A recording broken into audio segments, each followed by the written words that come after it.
Itong nangyari, my friend, during our derby competition.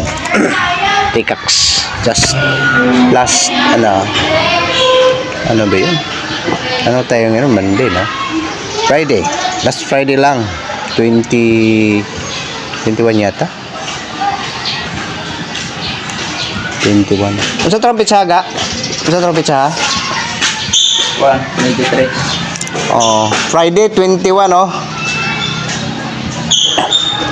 21 Friday.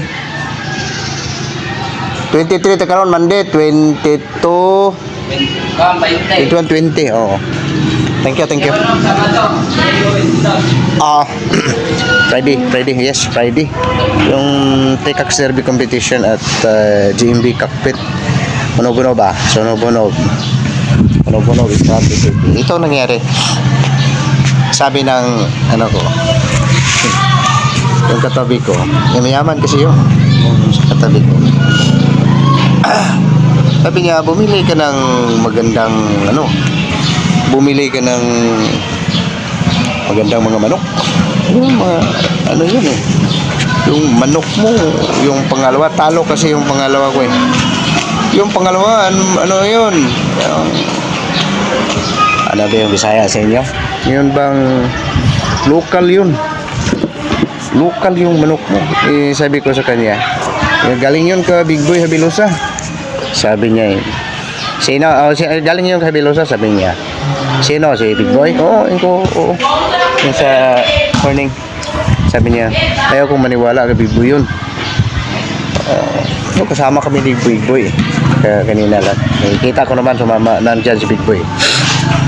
Sabi niya, yung ano mo, yung mga ginawa ni Big Boy, mayroon siyang mga manok na setter yung mga inahin, yung tagalimlim ng mga itlog ng mga magagandang klase, yung sabi niya.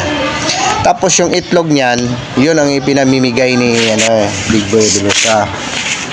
Sa Bisaya yun, hindi yun, local yun, sabi niya sa akin. Eh kami pang last fight kami, pang third cock. Sabi ko, baka na loko rin ako ng mga handler niya. Handler niya ang galing yun sa mga handler niya, yung mga manok ko. So, yun. Local yun. Okay lang. Siya pumila ka ng, kung ano bang pangalan mo doon sa bagay ka bang sumasali? Sabi niya, oo, derby ang sinasalihan ko. Ayaw kong sumali ng mga hackfight. Sabi ko naman, ano bang pangalan mo doon sa huwag mong dalhin pangalan ko doon. Hindi ko naman dalhin yung pangalan mo. Magpupusta lang ako sa mo. Kasi okay lang eh. Kita ko naman, kilala naman kita yung mukha mo. Mayaman pala. Yung may-ari ng feed supply. Sabi niya, bumili ka ng mga magagandang klaseng manok. Hindi niya alam. Hindi niya alam na yung kakalabanin niya ay galing yun sa pinakamalaking manukan dito sa Negros. Okay, sasabihin ko na. Galing yun ka Tito Tries, yung sisiw ng manok ni Tito Tries. Sino ba si Tito Tries? Isa sa pinakamalaking, siya ang pinakamalaking breeder dito sa Negros. Yung pangalawa, Habilosa yon. Yung mga taga Malayo, si Habilosa, si Big Boy Habilosa, siya yon ang pinakamalaking, siya yung isa sa mga malaking breeder rin dito sa Sagayon. Yun, niya lang, binuli niya lang. Ang first kite ko, nakakuha kasi ako ng fastest scale. 15 minutes, hindi yon 10 minutes. Nagkamali ako sa post ko sa Facebook ko. Hindi yung 10 minutes, 15 minutes. 15 minutes, 15 seconds. 15 seconds. Puro seconds. Lahat ng mga manok ko na inilaban ko, seconds lang eh. Seconds lang, hindi tayo umabot ng minute. Yun ang natin, performance natin sa labanan. Yan, tutilyo dito. Hindi ko naman pinagyayabang. Kung gusto nyong tumingin sa ko, sa Facebook account ko. C. Gallego. Titingnan nyo doon ko pinost yung ano ko, yung nanalo at saka talo. Hindi naman lahat na panalo ang i-post ko, lahat kung may talo ipinost ko naman. So kaya nga dito dahil maraming nagbubuli sa akin eh. Yes, pangit ang pagmumukha ng manok ko dahil sa hindi ko yun pinaganda. Yan. Binuli ako ng mga katabi ko, binuli rin ako sa kalaban ko eh. Ngayon, ano nangyari? Sa third cock, natalo siya, napahiya siya. So, ganun lang. Huwag mong bubulihin yung mga yung mga tao sa paligid mo. Dahil hindi mo alam, hindi niya alam na na ako rito sa YouTube. Hindi niya alam, nagtuturo na ako dito sa YouTube eh. Bubulihin mo lang. Ngayon, ang mga manok ko ngayon, mayroon din ako mga local na mayroon ako maraming local doon sa amin. Yes, bumili ako ng local na pupustahan ko lang yun ng mga maliliit. Kasi ang nakita niya doon sa manukan ko, so pati yung mga kapitbahay ko, ang nakikita nila mostly, nakikita nila yung mga local. Dahil mahilig akong bumili ng mga local dahil pinupustahan ko lang yun ng tag 3K. 3K kasi ang dito sa amin, ang minimum bid dito sa amin. So bumili ako, not purposely, for having them getting to indulge in derby competition. Yung sinali ko sa derby competition ay yung mga magagandang breeding. Yan. So dito my friend, ito ang kakalabanin natin, yung mga mayayabang. Hindi naman sila tumitingin, to tell you the truth, yung mga mayayabang na tao. Hindi tumitingin dito sa hindi titingin dito sa YouTube channel ko dahil mababa ang pagtingin nila sa atin. Itong pagmumukha natin, backyard breeder, tumitingin lang yung mga malalaking breeders. At yun ang kakalabanin natin, yung mga loyal ko rito. Yun ang kakalabanin natin. 60k kasi yung 60k yung posta nila. Ang sa akin yung may kaliitan ng yung posta ko. Hindi na katulad noon na posta tayo ng 57k. Hindi na ngayon. Pang enjoyment lang sa atin dito ngayon. Ngunit pag pag sure natin na sobrang maganda ang natin, yung entry natin. Pag maganda ang mga entry natin at saka maganda rin ang preparation natin, nagpupusta rin tayo ng malaki. Ngunit ngayon, hindi na tayo nagfo-focus ng too much sa pagpupusta dahil we're concentrating sa natin, kabuhayan natin. May friend, ito lang sasabihin ko sa inyo. Huwag kayong magpapaluko sa pagmamanok. Most especially pag pinaasa kayo ng manok mo na magaling siyang pumalo. Huwag kayong magpapaloko niyan. Titingnan nyo ang kabuhayan nyo dahil sa pag nagpo-focus ka talaga sa pagmamanok, yung pati ng kabuhayan mo ipupusta mo na affected yung kabuhayan mo. So simple yan, kahit na maliliit lang yung mga pusta mo. Ang importante, pag nag-click yung breeding nyo, hanapin kanila someday. Isipirit mo lang yung mga local at saka yung mga magagandang klase, ipupunta siya. Huwag mo namang yung mga mayayabang na tao. Pag pumunta dito yan sa akin, yung mayayabang na tao, sabi niya na pabibilhin ako ng magandang klase. Pag pumunta dito sa akin, ako yun ng tiyag 100k ang bawat isa Yan. Ibibinta ko sa kanya ng 100k at titingnan niya kung anong performance ang manok ko, dahil hindi ko rin ibibinta sa kanya ang manok ko ng 100k pag hindi almost 90% assurance in winning.